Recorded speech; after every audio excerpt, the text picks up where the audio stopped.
Bienvenidos a una nueva clase flipada de geología. El otro día estuvimos en Hawái, hoy desde Valencia. Desde las fallas de Valencia vamos a dar la clase flipada de geología, con la que vamos a cerrar el tema 2. Pero bueno, sí, la cosa va de fallas, pero no de estas, sino de las fallas geológicas.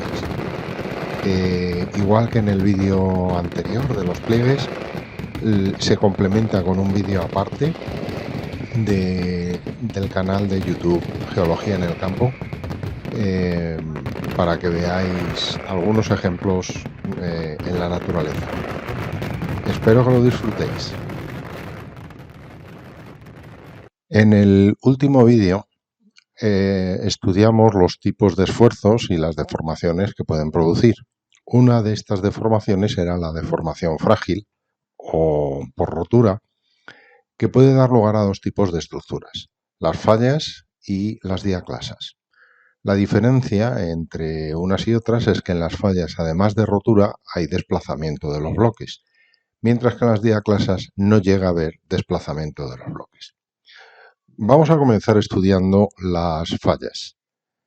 En esta diapositiva tenéis una falla en la que vamos a estudiar todos sus elementos para poder reconocerlas luego e interpretar a qué pueden deberse cada una de estas fallas. Los primeros elementos que vamos a ver son elementos que podríamos llamar morfológicos. Son estos tres: el plano de falla, las estrías y el espejo. El plano de falla es el plano por donde se ha producido la rotura y el desplazamiento de los bloques. Por lo tanto, al producirse la rotura, la roca se ha separado en dos bloques diferentes: el bloque elevado y el bloque hundido. Bien, el segundo elemento son las estrías. Es un elemento que no siempre está presente. Depende de la naturaleza de las rocas. Son simplemente marcas que quedan sobre el plano de falla, indicando la fricción que han sufrido los bloques. Finalmente, otro elemento que puede estar o no es el llamado espejo de falla. En ocasiones el plano de falla queda absolutamente pulido, pero esto depende también de la naturaleza de las rocas. ¿De acuerdo? O sea que tanto las estrías como el espejo de falla pueden aparecer o no, pero si aparecen, aparecen marcando el plano de la falla. Bueno, pasamos ahora a los siguientes elementos, que son elementos relacionados con el desplazamiento que se ha producido, con el movimiento que se ha producido entre los dos bloques de la falla. El desplazamiento es la cantidad de movimiento que se ha producido, de modo que correspondería a la distancia que separa en el plano de falla al bloque elevado del bloque hundido. Os lo indico mediante esta flecha.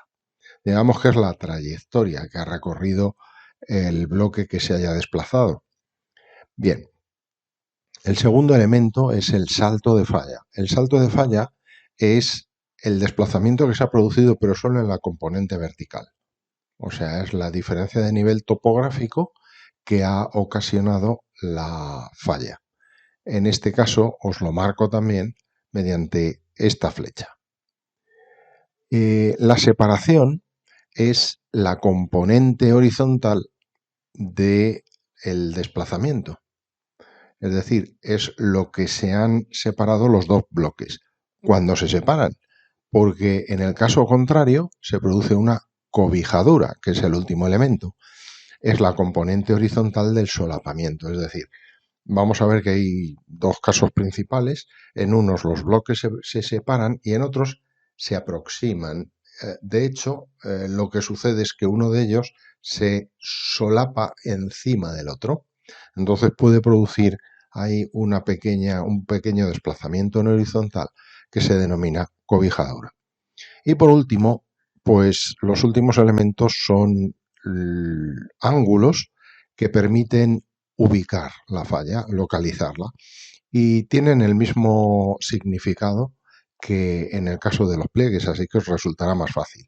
La dirección es el ángulo que forma el plano de falla respecto al norte y el buzamiento el ángulo que forma el plano de falla respecto a la horizontal. Así que, como veis, es como en los pliegues. Aquí tenéis los elementos de la falla. Vamos a ver ahora qué tipos de falla podemos encontrarnos. Hay dos tipos principales de fallas, las que veis en esta diapositiva, que se denominan falla normal o directa y el segundo, falla inversa. Es importante que aprendáis a distinguirlas, porque en los exámenes, en la parte de interpretación de cortes geológicos, pues es una de las cosas que se os puede preguntar. También os lo puedo preguntar utilizando fotografías. Por eso quiero que veáis luego el vídeo con imágenes naturales. Bueno, vamos a comenzar con la falla normal o directa. Ahí tenéis las 4 características que permiten distinguir una falla de otra. Lógicamente son excluyentes. Primero, en la falla normal o directa se produce una separación horizontal. Sin embargo, en la falla inversa se produce una cobijadura, también horizontal. Es decir, en la falla directa los bloques se separan, en la inversa los bloques se montan uno encima de otro. Segunda característica, en la falla directa el esfuerzo es distensivo. Lógicamente, en la falla inversa el esfuerzo es compresivo, va al revés. Tercero, el plano de falla buza hacia el bloque hundido en la falla directa. Es decir, está inclinado en el sentido del bloque hundido. Sin embargo, en la inversa, el plano de falla buza hacia el bloque elevado, es decir, está inclinado hacia el bloque elevado. Y por último, en la falla directa tiende a aumentar la superficie, mientras que la falla inversa tiende a disminuirla, porque hay una zona que se solapa. Estos son los dos tipos principales de fallas, pero se pueden producir algunas asociaciones o algunos casos especiales en donde las fallas van a recibir nombres específicos. Uno de estos tipos especiales son los cabalgamientos. Los cabalgamientos son fallas inmersas, es un caso espacial de falla inmersa en donde el ángulo de buzamiento del plano de falla es muy pequeño, es decir, está muy próximo a la horizontal. Y eso provoca que el bloque elevado cabalgue, es decir, se monte durante un buen trecho por encima del bloque hundido. El desplazamiento puede ocupar kilómetros y puede dar lugar a estructuras especiales, porque una vez que la falla deja de estar activa, cuando entra en juego la erosión, pueden darse casos como este que vemos aquí debajo, en el que el cabalgamiento está formado por todas estas masas de color gris, de rocas, y fijaos cómo una porción ha quedado aislada del resto por la erosión. Ese pequeño relieve que queda aislado se llama clipe o isla tectónica. Y tiene una característica curiosa, que es la que podéis ver en la fotografía, y es que puede ocurrir que las rocas que hay por encima sean más antiguas que las rocas que quedan debajo, que es algo absolutamente ilógico desde el punto de vista temporal. Y también puede ocurrir que la erosión afecte a todo el cabalgamiento y puedan aflorar los materiales más antiguos como consecuencia de la erosión. A este tipo de estructuras se les llama ventanas tectónicas. Hay también un tipo especial de falla directa y es aquella en la que el plano axial se encuentra totalmente vertical. Normalmente a este tipo especial de falla directa es a la que se suele llamar falla normal o falla vertical. ¿Vale? Lo que pasa es que sí que es cierto que hay mucha ambigüedad porque el término falla normal se aplica a cualquier falla de tipo distensivo, pero conviene restringir su utilización para el caso en el que el plano axial es completamente vertical.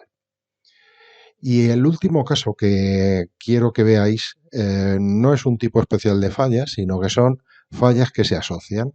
Puede ocurrir que en una región, como la que aparece en este diagrama, aparezcan varias fallas y que el movimiento, el propio movimiento de las fallas, tienda a formar relieves, es decir, elevaciones o depresiones, hundimientos.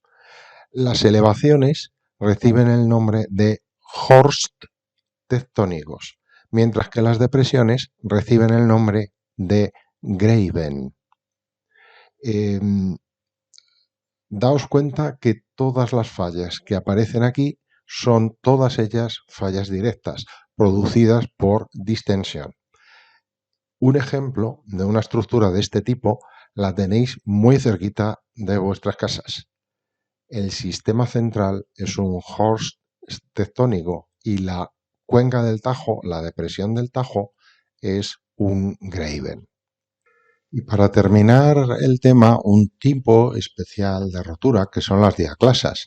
Son roturas en las que no hay un desplazamiento de los bloques formados. Hay varios mecanismos de formación de las diaclasas. Solo os voy a comentar uno este año. Hay diaclasas que se producen porque las rocas cambian de volumen. Esto ocurre con las arcillas cuando se desecan. Al desecarse pierden volumen, se encogen y entonces pueden aparecer grietas como estas que seguro que habéis visto alguna vez en la naturaleza, en el fondo de un charco que se ha secado o en el fondo de un pantano cuando baja el nivel. Y hay otras que son espectacularísimas, que son unas diaclasas llamadas disyunciones columnares, estas que veis aquí, que se producen en los basaltos cuando el magma se solidifica. Al cristalizar los minerales dan estos bonitos prismas hexagonales que producen paisajes tan espectaculares como una zona de Tenerife llamada Los Órganos, que a lo mejor conocéis, o la Calzada de los Gigantes en Irlanda. Con esto terminamos el vídeo de las fallas, también terminamos el tema 2 y bueno, solo queda que veáis el vídeo auxiliar de este de geología en el campo. Como siempre, espero que esta clase flipada os haya sido de utilidad y que hayáis entendido todo muy bien. Hasta el siguiente vídeo.